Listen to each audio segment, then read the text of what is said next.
করাটা কিন্তু তোমার কি সাধ্যের মধ্যে ছিল।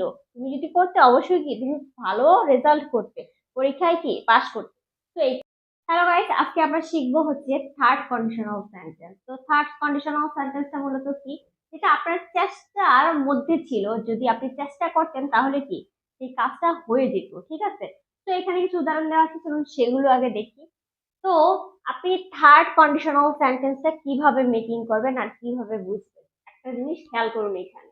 দেখুন, যদি তুমি কঠোর পরিশ্রম করতে তবে তুমি পরীক্ষায় উত্তীর্ণ হতে। তাহলে দেখুন, কঠোর পরিশ্রম করাটা কিন্তু তোমার কি সাধ্যের মধ্যে ছিল। তুমি যদি করতে অবশ্যই কি তুমি ভালো রেজাল্ট করতে, পরীক্ষায় কি পাস করতে। তো এখানে একটা ব্যাপার খেয়াল করুন যে এই সেন্টেন্সটা কিভাবে হয়েছে। দেখুন, এই যে ইফ বসাবেন, তারপর কি সাবজেক্ট বসাবেন, সাবজেক্টের পর কি বসাবেন, দেখুন পাস্ট পারফেক্ট। পাস্ট পারফেক্ট কি, এই যে দেখুন, এই যে হ্যাড, তারপর কি ট্রাইড, হার্ড। ঠিক আছে, পরবর্তীতে কি বসিয়েছি, দেখুন আরেকটা সেন্টেন্স বসিয়েছি না। দেখুন সাবজেক্ট, তারপর কি কি হবে, উড হ্যাভ, তারপর কি দেখুন ভার্ব থ্রি, এই যে ভার্ব থ্রি, তারপর দা এক্সাম এক্সটেনশন। আশা করি এটা বুঝতে পেরেছেন। মানে কি, এটা হবে কি, যে হলো গিয়ে থার্ড ফর্ম হবে, কি হবে, পাস্ট পারফেক্ট বসবে, তারপর কি এটার সাথে কি বসবে, would have, could have, might have বসবে। তো এইখানে আপনি উড হ্যাভ ব্যবহার করতে পারেন, কুড হ্যাভ ব্যবহার করতে পারবেন, মাইট হ্যাভ কি ব্যবহার করতে পারবেন।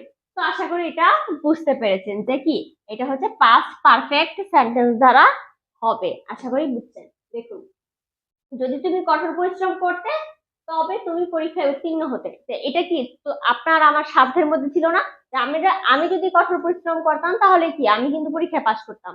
তো আমি করি না, এই জন্য আমি পাশ করি না, বাট এটা কিন্তু আমাদের সাধ্যের মধ্যে ছিল। যখন কোনো কিছু সাধ্যের মধ্যে বুঝাবে বাট আপনি করেন নাই, তখন কি হবে, তখন হচ্ছে কি থার্ড কন্ডিশনাল সেন্টেন্স হবে। আশা করি বুঝতে পেরেছেন। তো আরেকটা সেন্টেন্স যদি দেখি, যে if I have seen him I would have told him my story.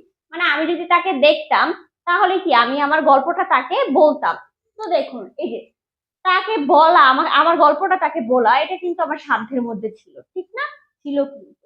তো আমি যে কোনো কাজ করা, আপনি যদি খুব পরিশ্রম করতেন, যদি পড়ালেখা করেন, তাহলে কিন্তু কি আপনি পরীক্ষায় পাশ করতে পারতেন। তো এইসব গল্প যখন হবে, যে যেটা হচ্ছে আপনার সাধ্যের মধ্যে বুঝাবে, তখন কিন্তু কি যে সাধ্যের মধ্যে ছিল কিন্তু আপনি কাজটি করেন নাই, তখন এটা কি হবে, থার্ড কন্ডিশনাল সেন্টেন্স। তো আশা করি এই উদাহরণগুলো আপনি বুঝতে পেরেছেন। যদি কেউ বুঝতে না পারেন অবশ্যই আমাকে কমেন্ট করে জানাবেন যে ম্যাম আমি এই জায়গাটায় বুঝতে পারিনি, আমাকে বুঝিয়ে দেন। আমি অবশ্যই আপনাদের বুঝিয়ে দেওয়ার ট্রাই করবো। তো আজকে এই পর্যন্তই, দেখাবো অন্য কোনো ভিডিওতে। ততক্ষণ পর্যন্ত সবাই ভালো থাকবেন, ধন্যবাদ সবাইকে।